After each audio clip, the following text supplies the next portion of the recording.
Hello friends, welcome back to the channel. आज हम CA foundation के बारे में कंप्लीट नॉलेज लेंगे कि आपको सीए फाउंडेशन कैसे करना है, क्या क्या एलिजिबिलिटी क्राइटेरिया क्या है। इसको जानने के लिए हम 5 पॉइंट में इस पूरे वीडियो को मैंने बांटा है।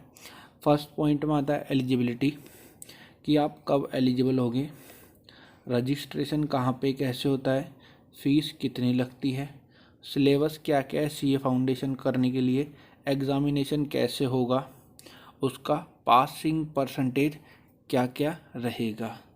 तो चलिए शुरू करते हैं वीडियो। फर्स्ट पॉइंट आता है एलिजिबिलिटी का। इसमें बताता है कि कौन सा स्टूडेंट सीए फाउंडेशन का एग्ज़ाम दे सकते हैं, सीए फाउंडेशन के एग्ज़ाम के लिए एलिजिबल है। इसका एक सिंपल सा आंसर है, वो सारे स्टूडेंट जिसने 12th पास कर ली है या 12th का एग्ज़ाम दे लिया है, वो सभी स्टूडेंट सीए फाइनल का एग्ज़ाम दे सकते हैं।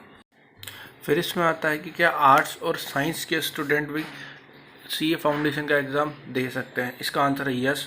आप कोई सी भी फील्ड से हो, आर्ट्स कॉमर्स साइंस, किसी फील्ड से हो, आपने 10+2 पास की है या आप उसका एग्ज़ाम दिया है, तो आप सीए फाउंडेशन एग्ज़ाम दे सकते हैं। फिर अगला क्वेश्चन आता है कि सीए फाउंडेशन एग्ज़ाम देने के लिए कोई मिनिमम परसेंटेज क्राइटेरिया तो होगा। इसका आंसर है नो। आप 36% भी लाओगे तो सीए फाउंडेशन का एग्ज़ाम आप दे सकते हैं। सीए फाउंडेशन एग्ज़ाम देने के लिए आप एलिजिबल हो, इसमें मिनिमम परसेंटेज क्राइटेरिया है ही नहीं। नेक्स्ट पॉइंट रजिस्ट्रेशन का और उसकी फ़ीस पेमेंट का है। सीए फाउंडेशन रजिस्ट्रेशन ऑनलाइन होगा। सीए फाउंडेशन रजिस्ट्रेशन करने के लिए आपको ICAI की SSP पोर्टल पर अपना अकाउंट लॉगिन करना होगा और फिर उसके बाद सीए फाउंडेशन में रजिस्ट्रेशन करना होगा। अब बात आती है सीए फाउंडेशन में रजिस्ट्रेशन करने के लिए फ़ी कितनी लगेगी। अगर आप इंडियन स्टूडेंट हैं तो आपको 9,200 रुपये लगेंगे। अगर आप इंडिया से बाहर के स्टूडेंट हैं तो $720 आपको पे करना होगा ऑनलाइन। इसके बाद क्राइटेरिया देखा जाता है कि रजिस्ट्रेशन करने से कितने महीने बाद एग्ज़ाम दिया जा सकता है सीए फाउंडेशन का। इसमें ये बताता है कि सीए फाउंडेशन का जब आप रजिस्ट्रेशन करते हो दिसंबर या जून में, वहाँ से लेके 4 महीने बाद तक आपको स्टडी करनी पड़ेगी, फिर उसके बाद आप एग्ज़ाम दे सकते हो। देखिए, ये एक एग्ज़ाम्पल देखिए। मान लीजिए स्टूडेंट ने रजिस्ट्रेशन करवाया 30 जून को या उससे पहले, या फिर 31 दिसंबर या उससे पहले। अगर स्टूडेंट 30 जून या उससे पहले रजिस्ट्रेशन कराता है तो वो आने वाले नवंबर में एग्ज़ाम दे सकता है। उसी प्रकार से अगर कोई स्टूडेंट 31 दिसंबर या उससे पहले रजिस्ट्रेशन कराता है तो वो नेक्स्ट आने वाले मई में अपना एग्ज़ाम दे सकता है। अगला पॉइंट आता है सिलेबस के बारे में कि सीए फाउंडेशन का सिलेबस क्या है, इसमें कितने पेपर होते हैं। वैसे सीए फाउंडेशन में 4 पेपर होते हैं। हर पेपर का वेटेज है 100 मार्क्स। इसमें पेपर नंबर 1 है अकाउंटेंसी का, एक 100 मार्क्स का पेपर है और ये सब्जेक्टिव पेपर होता है। इस पेपर में आपको हर एक क्वेश्चन का डिटेल्ड आंसर देना होगा। ये ऑब्जेक्टिव पेपर नहीं जिसमें 4 ऑप्शन आते हैं, वैसा वाला पेपर नहीं है। इसमें हर क्वेश्चन का आपको डिटेल्ड आंसर देना होगा। पेपर नंबर 2 ये भी 100 मार्क्स का है। यह business law and business corresponding and reporting.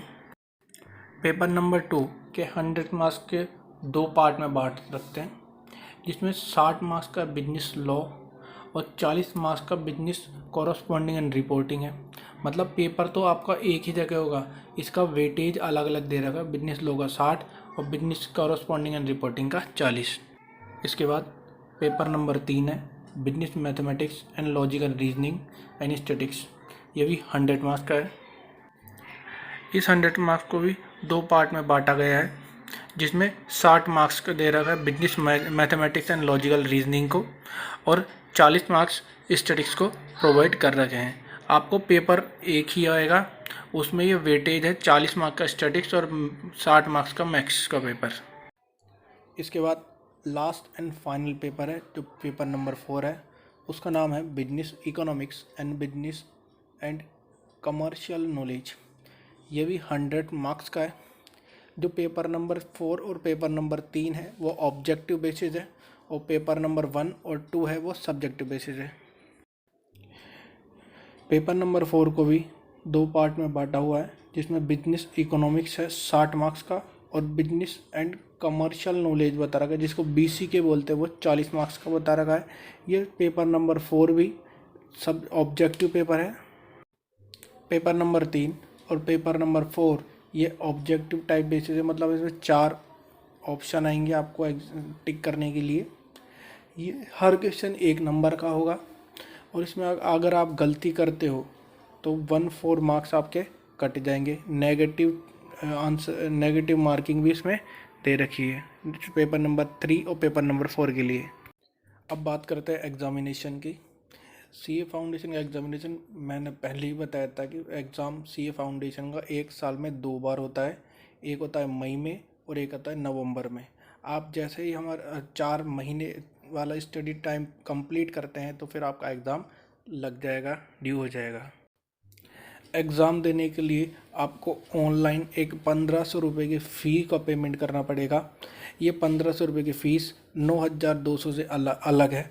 ये नवंबर और मई दोनों में सेम रहती है। आप जब एग्ज़ाम दोगे तब आपको 1500 रुपये फ़ी का पेमेंट करना पड़ेगा, और आपने जो रजिस्ट्रेशन का फ़ीस दिए है ना वो 1 टाइम पेमेंट है।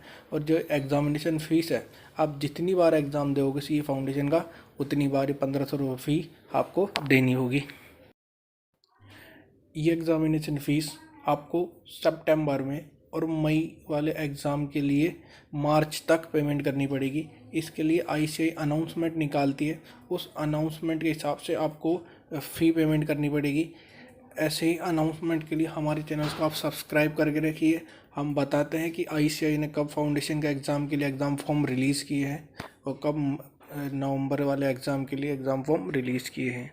तो आप मेक श्योर आप हमारे चैनल को सब्सक्राइब कीजिए और बेल आइकन को प्रेस कीजिए। इसमें लास्ट पॉइंट आता है पासिंग क्राइटेरिया, मतलब कितने नंबर ला के आप पास हो सकोगे। अगर इंडिविजुअल सब्जेक्ट की देखें ना तो हर पेपर में आपको मिनिमम 40% मार्क्स तो लाना ही होगा, और एग्रीगेट देखते हैं तो चारों पेपर के मिलाकर आपकी 50% मार्क्स आने चाहिए।